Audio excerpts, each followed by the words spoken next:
when Judgment Day comes. Now it's all fun and games. Okay? It's horrible when you're standing in front of your maker and you have to count for the little babies you blew sky high. Then it's horrible. It's horrible when you have to see their faces. Now it's all fun and games.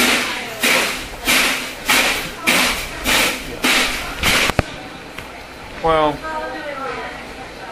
but anyway, besides, so you're basically saying making it's a hoax. Making the point about hoaxes. There's something we did lecture about before, I believe, about the construction of hoaxes, and one of the prime the telltale signs of a true hoax. About how you can identify a hoax before you're hoaxed and taken for a ride, and our listeners and our audience, our friends can hear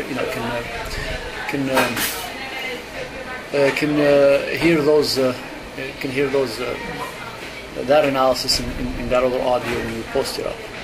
But anyway, these were examples of hoaxes and how hoaxing works, and we used them to illustrate the fact that the IPCC claims of anthropogenic global warming had all the makings of a hoax, because the raw data was not made available for independent review.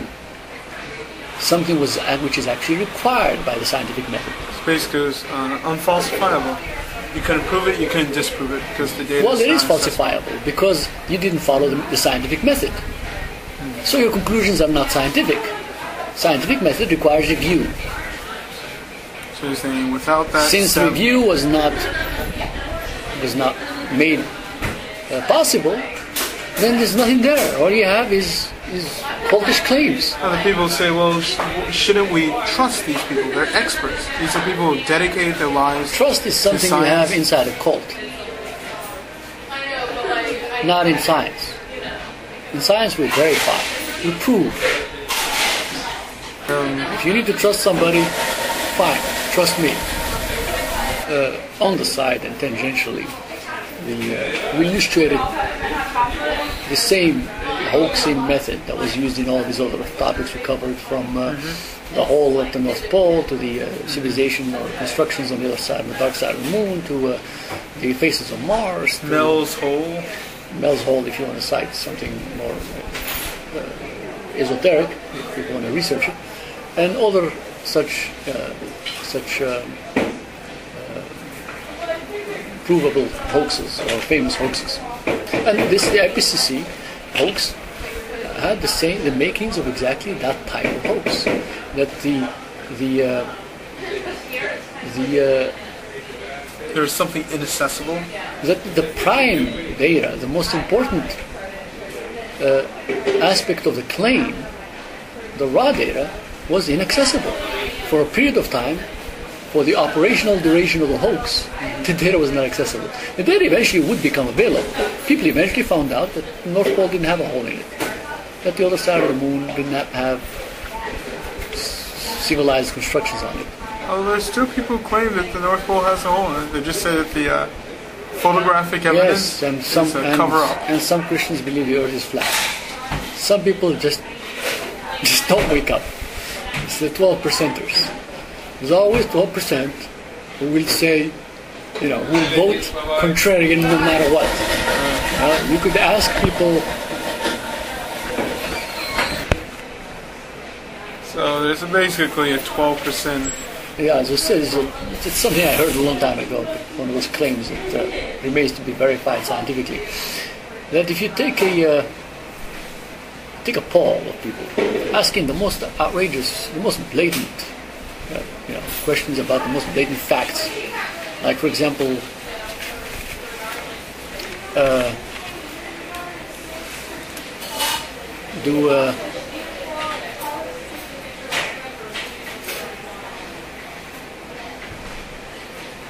pigeons have 3 wings. There's always going to be that 12% who will say yes. Now, you could delve into their justifications, and you could get lost in how it is that they came to those conclusions. Or you could just simply do what I do. Assume that there's a percentage of humanity that is out to lunch. They are beyond the reach of reason. They are hopeless. That steady 12% margin. 12, 5, 6%. I've heard 12%. But as I said, it's not. I've yet to see this claim of mine scientifically verified or proven. Notwithstanding. Now, am I saying that the average global temperature is increasing? No. Am I saying it's decreasing? No. So you're not even touching. I'm not saying whether or not. I'm just saying these bastards are liars. So basically, you're not saying that either the average global temperature is decreasing or that it's increasing. The only thing that you're saying is that this specific group of people are liars. Are hoaxers. And the conclusions that they're drawing are a lie.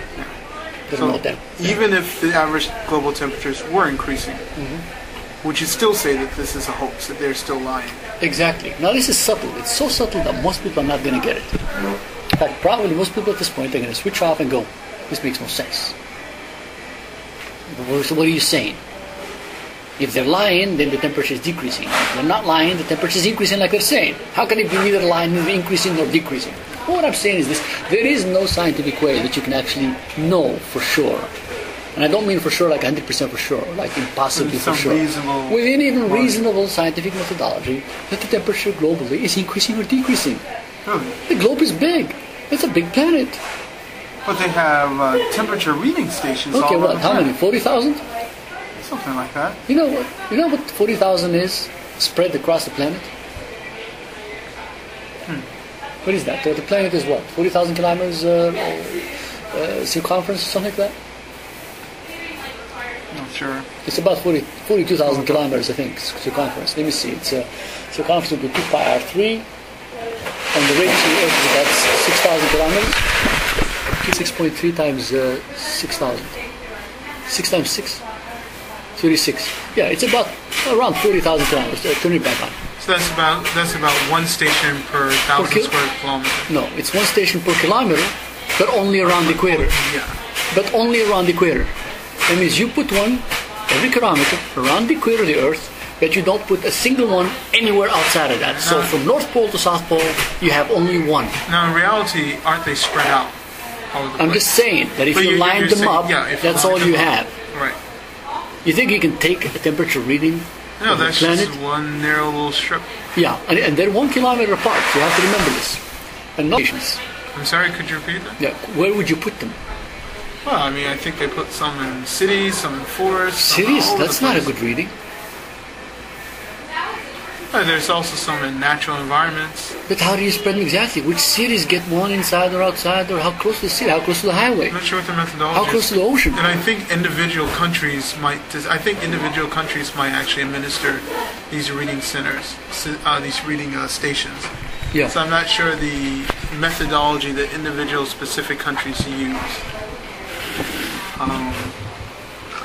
I do know. I did read that there is some. I want you to understand first. They're skipping over something very important. Basically, that you understand this? Given most non-scientists are not going to understand. Given the vast expanse of the Earth, that you're saying that the number of stations are absolutely statistically minuscule. They will only They're minuscule, and the methodology of where you put them is completely lost in the brouhaha, in the gobbledygook. And it's an extremely important aspect of this scientific investigation. Let me explain it this way. Let's say you put a thermometer in this room here. Where would you put it so you can measure whether there is a real increase in temperature in this? I would probably try to put it in the center. In the center? Of the room. If I put it near the doors, it would just measure the temperature variations of the doors. But people are constantly opening it, so that's introducing an outside element. If I put it in the very back of the room, it's going to miss. If you put it in the center here, that's close to the front, the door. I'm sure we could find the exact center of the room. Okay, put it in the exact center. But the exact center is still exposed to the entrance. Well, the entrance affects the average overall temperature. But well, of course it does.